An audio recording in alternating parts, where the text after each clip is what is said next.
vais commencer par des remerciements auxquels vous vous attendez. Je remercie Didier Paclin parce que c'était mon binôme sur le montage de cette université d'été. Et il a supporté mon anxiété légendaire, n'est-ce pas, quant à la mise en place d'un événement disruptif comme celui-là. Et il a été vraiment un soutien très important. Donc merci vraiment à lui. Merci évidemment à Laetitia, parce que Laetitia, c'est pas seulement les 2 jours, c'était les 8 mois qui ont précédé. Donc merci beaucoup à Laetitia. Sans Laetitia, je crois qu'on n'aurait pas pu y arriver de cette façon-là. Et puis merci aussi aux collègues de l'équipe technique et à Marie-Claude Chouard qui a été vraiment aussi d'une grande aide. Ce qui me semble important, enfin ce que j'espère, c'est que vraiment vous avez, ça le prouve là, que vous avez apprécié ce qu'on vous a proposé. Pour nous, c'est un point de départ. Il y aura une autre édition, puisque Madame la directrice générale l'a signalé dans le discours qu'elle nous a tenu par vidéo.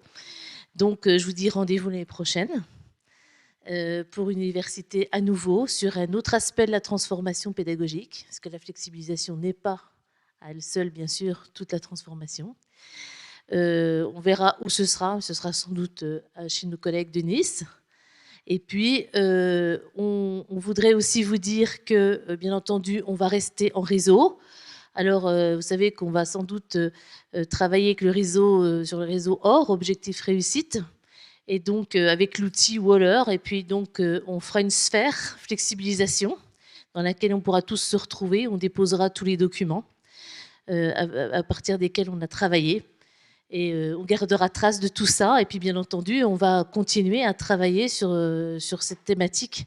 Donc, soyez-en sûrs, même si vous n'avez pas les mails de toutes les personnes, vous serez dans la sphère flexibilisation de Waller. Et puis, on pourra, dès la rentrée, continuer à travailler ensemble. Waller, c'est une start-up française qui a été choisie par le ministère pour le réseau. Donc, voilà ce qui me semble important. Vous aurez aussi chacun des participants, comme les facilitateurs, vous aurez un open badge grâce à notre ami et grand penseur Pierre Bust de l'Université de Caen. On a prévu pour vous donc un open badge en tant que participant et pour l'équipe de facilitateurs, des open badges facilitateurs. Voilà, de façon à ce que vous puissiez mettre ça dans votre escarcelle et pouvoir aussi le valoriser. À un moment donné, dans les dossiers de valorisation pédagogique, qui sait, cela pourra aussi entrer en ligne de compte. Et puis donc, effectivement, un petit questionnaire sur la Survey qu'on va vous envoyer. Et bien entendu, comme je l'ai promis au comité de pilotage, une réunion de débrief du comité de pilotage qui a travaillé avec nous pendant 6 mois sur le montage de cette université d'été, pour faire le bilan et puis pour repartir sur la préparation de l'année suivante. Et puis voilà, j'espère que tout cela vous a bien convenu. Je vous souhaite de très bonnes vacances et je passe la parole à Didier. Merci à vous.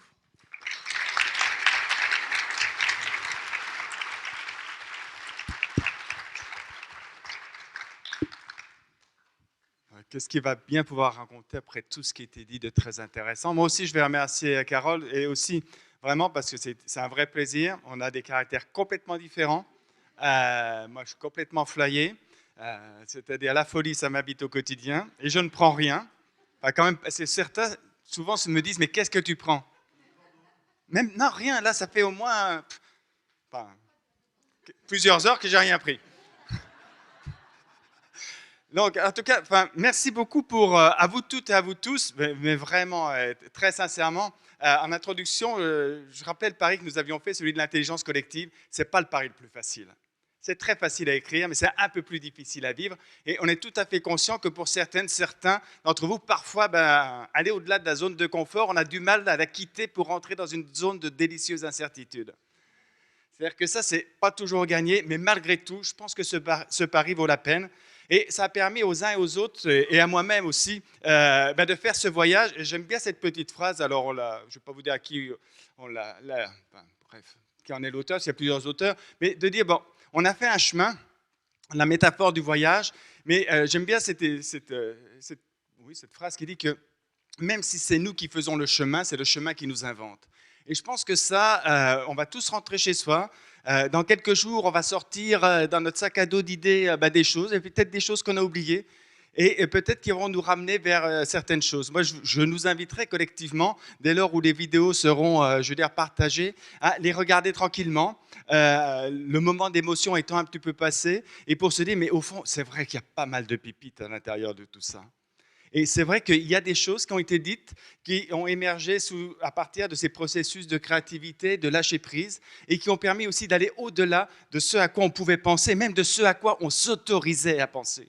Et je pense que c'est aussi pour moi, comment dire, une leçon au sens d'un acquis de ce voyage. C'est à la fois l'importance du lâcher prise, et on a vu combien c'est important de quitter, je vais dire, son statut, de quitter, je veux dire, l'image l'on veut donner de soi-même, et d'aller aussi dans d'autres champs, et de s'autoriser aussi à découvrir d'autres possibles. Et je crois que c'est important aussi à ce jour de dire, oui, et si d'autres choses étaient possibles, quand bien même, et on le sait, il faut revoir l'ensemble des règles, des normes, etc., etc.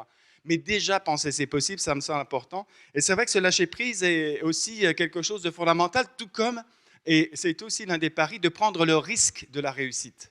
C'est-à-dire de se dire, oui, on va rentrer dans une zone d'incertitude, et si ça marchait, osons la réussite. Et je pense que ça, c'est un élément qui est important. Mais tout ça, ça me semble aussi reposer, je terminerai là-dessus, sur un principe, somme toute, qui peut être très simple, d'un point de vue hygiène de vie et hygiène de vie collective.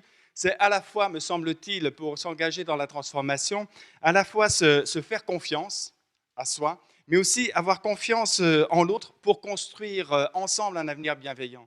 Et je pense que là, il y a quelque chose aussi à considérer pour moi qui est fondamental, de dire que c'est même pas tout seul on va plus vite, ensemble on va plus longtemps, c'est qu'on ne peut pas penser, je veux dire, un sans penser le multiple. Et je crois que c'est moi la principale leçon que je retiens de ces 2 jours. Et je vous remercie vraiment d'avoir accepté notre pari. Et je remercie bien sûr la DGCIP, etc., d'avoir accepté quand même de dire oui, ok, on y va. Parce qu'il y a eu un risque quand même.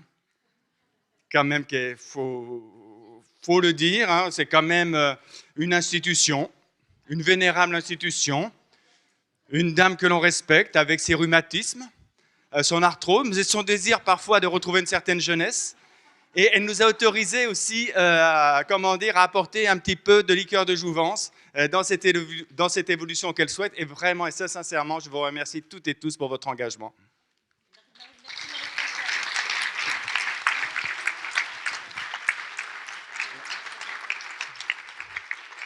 Et on a décidé avec Carole une dédicace tout particulière à Marie-Françoise, qui quand même anime un réseau d'experts, un ensemble d'experts, bref, qui ont tous leur complémentarité, on va le dire comme ça, leur hobby, etc. Et vraiment bravo et merci.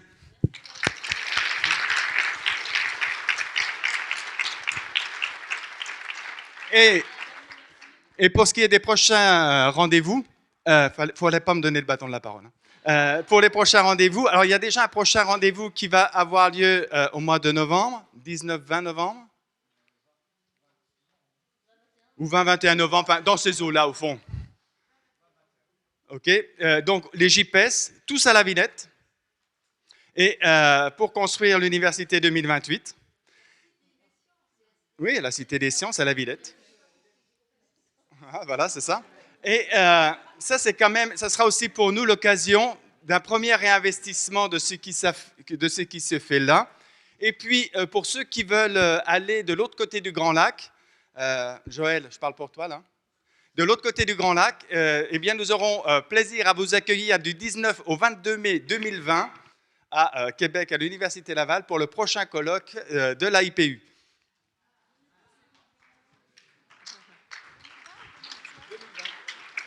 Et enfin, merci à l'équipe d'Infusio et particulièrement à Nathalie Novak. Tout le monde m'a dit qu'elle est vraiment super, alors merci à elle.